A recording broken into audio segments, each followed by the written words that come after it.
بسم الله الرحمن الرحيم. الدرس 31. الموضوع الثالث من مواضيع الإنشاء التي كنا نأخذها في وصف الأماكن.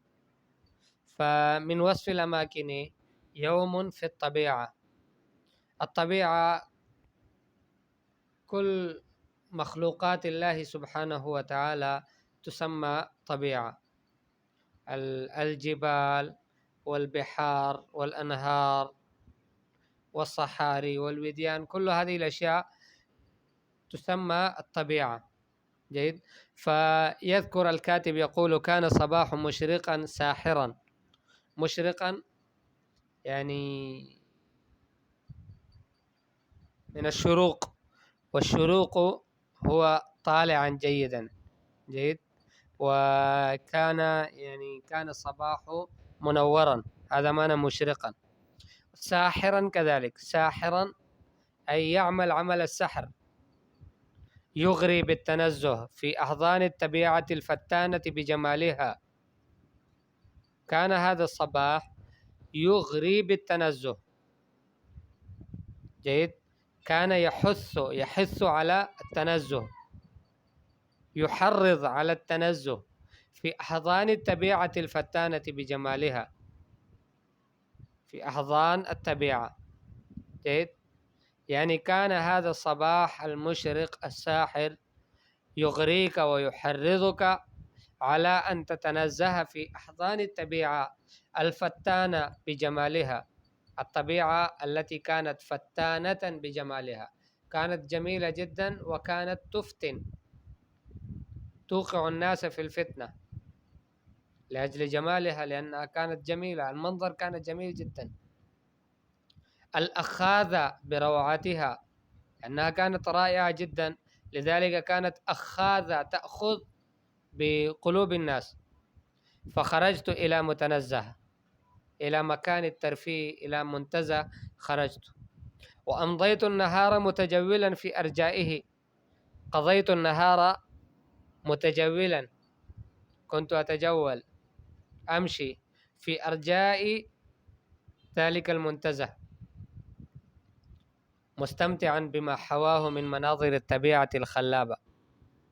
كنت أستمتع، أتمتع بما حواه، بما يشمله من مناظر الطبيعة الخلابة، الخلابة التي تؤثر على العقل. جيد. فمعنى هذا الكاتب يقصد بهذا الكلام أن المكان الطبيعة الذي أنا خرجت لمشاهدتها كانت خلابة، كانت رائعة إلى الغاية. كان المنتزه أو متنزه يضم بحيرة. هذا المتنزه، هذه المنتزه كانت تضم بحيرة، بحر صغير، الماء يكون موجود في، تسمى بحيرة. حولها روضة غناء، روضة أي بستان غناء مكثف. وكم كان ابتهاجي كبيرا وأنا أشاهد ذلك المنظر الجميل. كم كنت فرحانا. الابتهاج هو السرور الداخلي، البهجة. جيد. كم كان ابتهاجي كبيرا وأنا أشاهد ذلك المنظر الجميل. كنت أشاهد ذلك المنظر الجميل، فكم كان سروري في ذلك الوقت كثيرا. تبدو البحيرة للناظر لوحة رائعة. البحيرة كانت تظهر للناظر، للرائي الذي كان يراه، لوحة رائعة. وصفحة الماء تتراءى مثل المرآة المصقولة.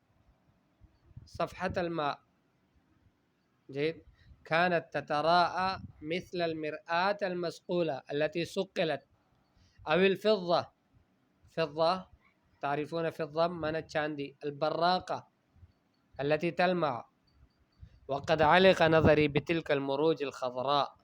المروج، المرتع، المراعي التي إنسان يعني أماكن خضراء تسمى مروج.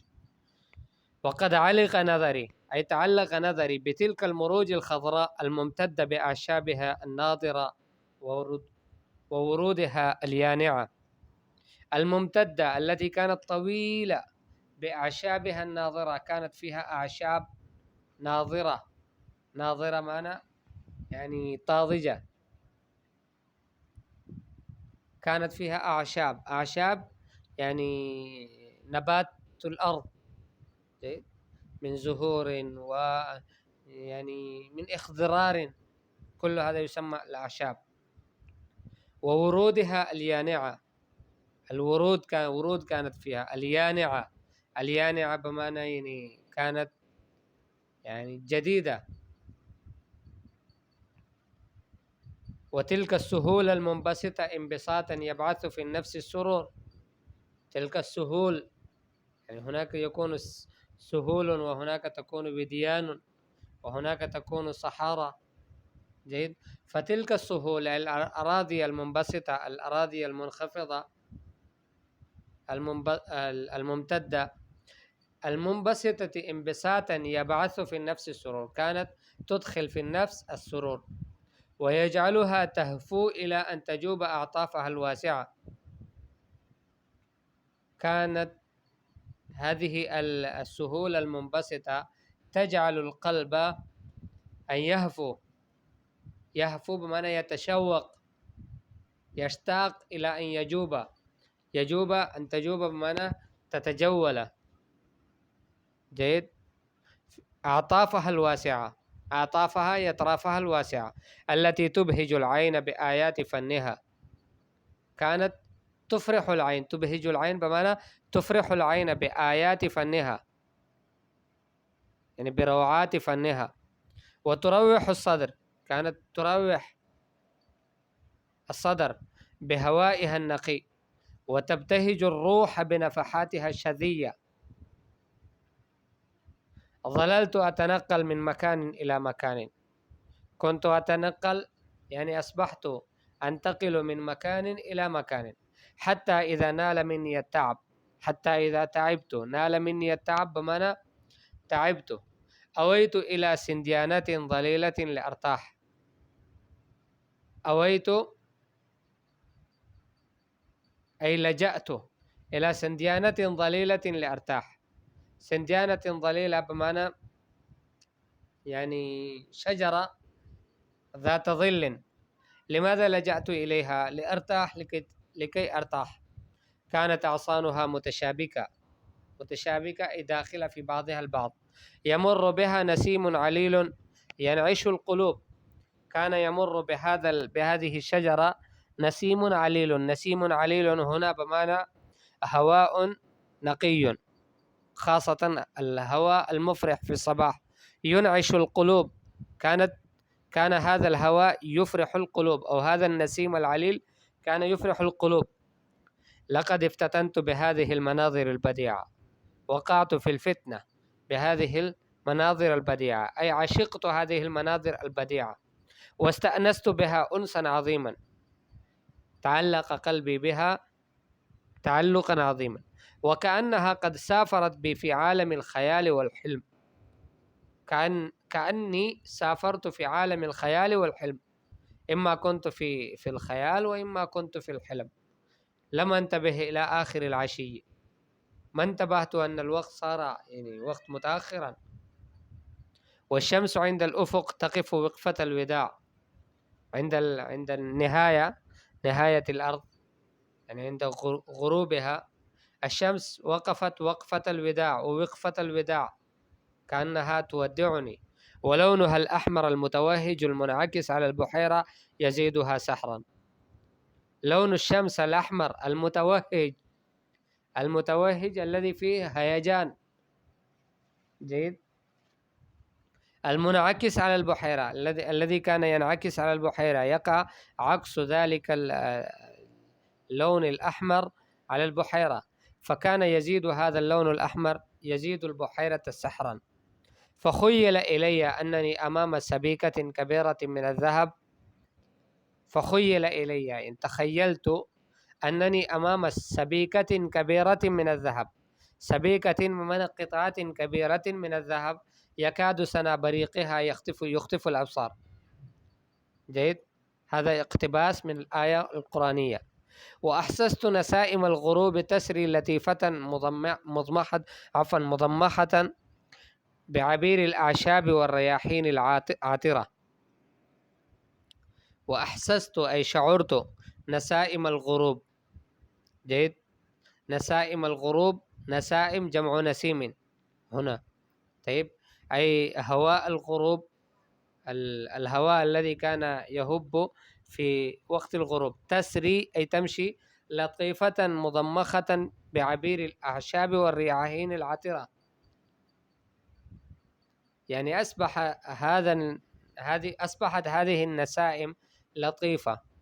جيد، وكانت مضمخة بمعنى مشتملة، يعني آخذة بعبير الأعشاب والرياحين العطرة. كل هذه الرياح العطرة وكل هذه الأعشاب كانت تمر بها، هذا النسيم كان يمر بها، فهذه كان يحمل معه هواءه ورياحه. تنعش القلب وتبعث في سعادة. كانت تنعش قلبي وتبعث في سعادة، يعني كانت تسعدني. فالمهم هذا هو النص الذي حاولت شرحه ما قدر فهمي الذي فهمته. جيد، الأسئلة: اقرأ النص وفهمه. أنت كذلك اقرأ هذا النص، افهمه من عندك، واشرح الكلمات الصعبة أو ضعها في جمل مفيدة. اشرح الكلمات الصعبة، أو إذا لا تريد أن تشرحها فضعها في جمل مفيدة. جيد، ما هي أهم الجمل الوصفية؟ أنت اذكر أي الجمل الوصفية أهم فاذكرها. استخرج أدوات الربط التي في الموضوع. جيد، هنا تجيب عن هذه الأسئلة.